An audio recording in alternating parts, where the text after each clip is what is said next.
Good YouTube, Quinn Wade coming to y'all with that instant basketball analysis on this beautiful Saturday night. We got to talk about the Chicago Bulls giving it to the Orlando Magic 110-98. The Magic couldn't even score 100 points in this game. They just was terrible. If they're not getting to the basket, they can't make a shot. They're good at getting it in transition because of the steals and the blocks and sometimes they defense when it comes to making them take four shots and getting a rebound and pushing it, especially Franz and Paulo. They didn't have Jalen Suggs in this game, so I'm going to admit that. But they can't make a basket outside of getting to the basket. If it's a mid range, if it's a three, you just should just say y'all can take. We'll contest it. You can just take it because the Magic they can't make a shot to save their life. If you put a gun to their head and say we taking your NBA contract in your life, they still wouldn't be able to make it if you gave them 5 minutes to prepare for it. And that's sad, but it's true. 2-0 for the Chicago Bulls starting off the season. Nobody would have thought that, but there they are. And Orlando Magic 1-2. At least they won one instead of going 0-3. That's the best way to look at it for them. 30-29 in the first quarter in favor of the Orlando Magic. Chicago was able to get the lead going into the second half because they won it 23-19. 31-31 in the third. 27-18 in the fourth quarter. You thought that the Magic will be able to figure out how to win this one, especially with Matas falling out and other guys not really having huge games outside of Giddy.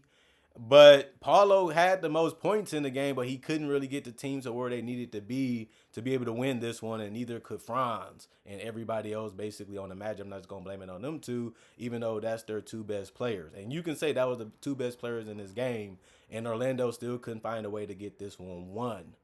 Isaac Okoro, 22 minutes, 0-6 from the field, 0-3 from the three-point line. He didn't score a basket because he didn't take no free throws. 4 rebounds, 2 of them was offensive, 1 block, 1 turnover, 4 personal fouls. A -5 and plus minus. My Taz Buzelis, like I said, got in foul trouble. They're physical, so they're going to come at you and they don't fear you. He got caught up in that today. 12 minutes. He was 1 of 5 from the field, 0 of 2 from 3, 1 of 2 from the free throw line. 3 boards, 1 of them was offensive, 2 turnovers, and he only had 3 points and was a +3 and plus minus. This was probably the worst game of his pro career since being elected as a starter the last couple months, including last year. Nikola Vucevic, 31 minutes. He was 5 of 7 from the field, 1 of 1 from 3, 4 of 4 from the free throw line. You gave him the ball, and he figured out how to put it in the basket majority of the time today. You have to like that. 8 rebounds, 1 of them was offensive, 2 assists, 1 block, 4 turnovers, 3 personal fouls, a -4 and plus minus 15 points. Trey Jones, 29 minutes, 3 of 7 from the field, 1 of 2 from 3, 6 of 8 from the free throw line, 8 assists, which was really good. They needed it. He also gave them 5 boards. 1 of them was offensive and had 5 steals. Nobody really saw that coming, but it just shows you that if you figure it out, go for it. And he did that a lot tonight. 3 turnovers, 3 personal fouls, plus 17 and plus minus. And then the man of the hour, Josh Giddey, 32 minutes, 7 of 18 from the field, 2 of 5 from 3, 5 of 6 from the free throw line, 21 points, 8 rebounds, 1 of them was offensive, 3 assists, 1 steal, 2 turnovers, 2 personal fouls, and a -10 in plus minus. They needed more, but they ended up getting it from the bench, which was good because Jalen Smith was hitting threes. He was finishing in the paint as he should because he is an athletic, mobile big. 6 of 8 from the field, 2 of 2 from 3, 2 of 4 from the free throw line. 16 points, 3 rebounds, 1 assist, 1 steal, 2 turnovers, 1 personal foul, plus 16 in plus minus. Patrick Williams, 29 minutes, 5 of 7 from the field, 1 of 2 from 3, 1 of 2 from the free throw line, 4 assists, 5 rebounds, 2 steals, 2 turnovers, 2 personal fouls, a plus 12 in plus minus. He finished with 12 points, which was a good game. Patrick Williams, he's hiding cold, but he came up big for them, playmaking wise, defensively, and rebounding, and scoring wise. That's the type of game they need for him more consistently. We'll see if he's able to do that in the future. Dalen Terry, 2 minutes, 0 of 1 from 3. That was only field goal, no free throw, so he finished with 0 points. Plus 2 and plus minus. Julian Phillips, 10 minutes, 2 of 4 from the field, 0 of 1 from 3. 2 rebounds, 1 of them was offensive, 2 steals, 1 personal foul, plus 9 and plus minus 4 points. Kevin Herter, 29 minutes, 4 of 10 from the field, 0 of 4 from 3 of 3 from the free throw line, 11 points, 7 rebounds, 2 of them was offensive, 6 assists, 1 steal, 3 personal fouls. He finally had a good one. I mean, he didn't shoot the ball well from 3, but he still was able to play, make, and score, and he helped out a ton on the boards. This is a game that you want to see him have more often. He can do it. We done seen it. And then Dosunmu, 15. You know, he's a guy that got a little bit more playing time compared to the other guys they could have put in the game. But you can't really get mad at it because it worked out. 27 minutes, 6 of 10 from the field. He was 3 or 4 from 3. Was ready to shoot it when he had it. 1 rebound, 2 assists, 2 turnovers, 1 personal foul. He's a +6 and +. This is a real good player for him. Did everything that was needed when it was time for him to play. 39 of 83, 47% from the field as a team. 10 of 27, 37% from 3. 22 of 29, 75% from the free throw line. 46 rebounds, 26 assists, 13 steals, 2 blocks, 18 turnovers, and 26 personal fouls. And then Orlando Magic lost again. Pablo Banchero, 36 minutes. He was 7 of 12 from the field. Well, 7 of 21 from the field. You'll live with the shots he was taking. But like I said, he's a bulldozer.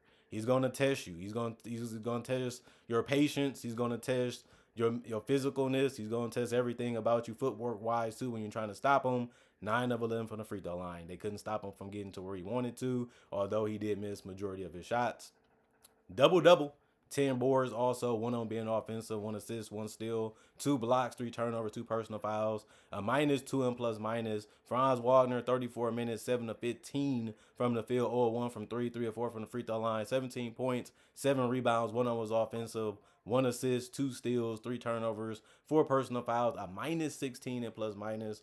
You want a better game, but it wasn't a bad game, so I guess you'll take that. Wendell Carter Jr., 31 minutes, 1 of 7 from the field, 1 of 2 from 3. Still scored because he went 5 of 6 from the free throw line. He missed a lot of open ones. He missed some ones that it just seemed like he was hesitating too much. But it happens. 13 boards, 5 of them was offensive. That was great to see. 2 assists, 1 steal, no blocks. 2 turnovers, 5 personal fouls, a +6 and +-8 points. Tyus Jones didn't make a shot. 14 minutes, 0 of 5 from the field, 0 of 2 from 3, 1 assist, 1 steal, 1 turnover, 3 personal fouls, a -10 and +-. He's not going to take a lot of shots anyway. He's just going to try to find a way to get people involved. Didn't happen enough today. He didn't play enough minutes. You know how it ended up happening for him this game. Desmond Bane did his job, though. 31 minutes, 7 of 12 from the field, efficient. You want him to make some threes, but he didn't today. But he only took 2, so it ain't that bad. 5 rebounds, 3 of them was offensive, 3 assists, 1 steal, 4 turnovers, 4 personal fouls, and a -13 and +-. Jonathan Isaac didn't play that many minutes. Played 6 to be exact. 1 of 2 from the field, or 1 from 3. 1 rebound, it was offensive with a steal. -6 and +-2 points. Tristan Da Silva, 24 minutes, 3 of 11 from the field, 0 of 6 from 3, 2 of 2 from the free throw line. 8 points, 3 rebounds, 1 of them was offensive, 1 assist, 1 block, 1 personal foul, +5 and +-. Gogo Bitadze, 17 minutes, 1 of 1 from the field, 1 of 2 from the free throw line. 9 boards, 2 of them was offensive, 2 assists, 1 turnover, 1 personal foul, -18 and +-3 points. Didn't really get a lot of opportunities, but you didn't really care because he scored when he had to and got a lot of rebounds, the most off the bench, and you'll take that. Anthony Black, you know he's going to get his 30. 6 of 9 from the field. Played so well, they kept him on the court. 6 of 6 from the free throw line, 1 of 3 from the three-point line. 5 boards, 1 of them was offensive, 1 assist, 1 steal, 1 block. 5 turnovers, 3 personal fouls, +4, +-. 19 points, only got to get in double figures in any category off the bench, and he had a big night. 19 is nothing to sneeze at. Jet Howard, 9 minutes, 0 of 1 from the field. It was a 3, no free throws, no points. A lot of guys did that today, even though they played, a substantial amount of minutes. 1 assist, 1 block, 1 personal foul, -5 and +-. Jace Richardson, 8 minutes, 1 of 3 from the field, 0 of 2 from 3, 1 of 2 from the free throw line, 3 points, 1 turnover, 1 personal foul, a -5 and +-, and did not plays for the rest of the guys, although they was healthy. 34 of 87, 39% from the field. You're not going to win a lot of games if you shoot that poorly, especially when you go 3 of 24 from 3. They didn't take a ton of threes compared to a lot of other teams, but they didn't make really any of them anyway. 27 to 33, 81% from the free throw line. 53 rebounds. They won that battle. They lost the assist battle by 13 because they only had 13.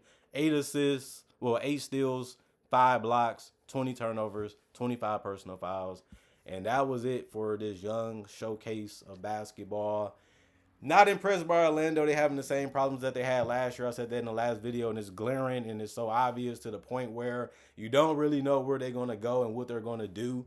They just got to figure out how to shoot. I mean, even if they have to be a one out again in the playoffs, they ain't going to learn until they get it done. You know, you got to continue to work on it. You got to continue to practice on it. You got to build your confidence up with that shot, but it ain't going to come easy. It took me a long time to learn how to shoot threes. But when I did, it was one of the best things that's ever happened to me. And it will be the same for them. I like their team. I like their coach. I like what they're about. And it's just about figuring out how to play with each other, figuring out what works and what doesn't work, and just trying to find a way to get them three balls to fall enough to stay in games or to be able to win them and close them out. Chicago did that exactly, and they have been doing it for a while now, and we just have to see how their season goes because they still missing a lot of their best players, and they still figuring out how to win so far, so you got to be happy with that. Comment, like, subscribe, share, hit the notification bell to get the analysis when it first come out. I also got to say, I do conversation videos just like this about various NBA only topics. I also do breakdowns of real footage of legends, current legends, rookies, and other future stars, and also mock draft and draft coverage. Not only that, thank y'all for watching. Thanks for checking out the channel. Y'all stay blessed up. Y'all stay good. Peace out. Got over 3,000 videos already on my channel that y'all can watch right now. And it's all for free. Plus, I upload every day throughout the day. So you always got something to watch on this channel when it comes to NBA and basketball content. So that should keep y'all fed and that should keep y'all good because who else going to do that for you besides me? Other than that, peace.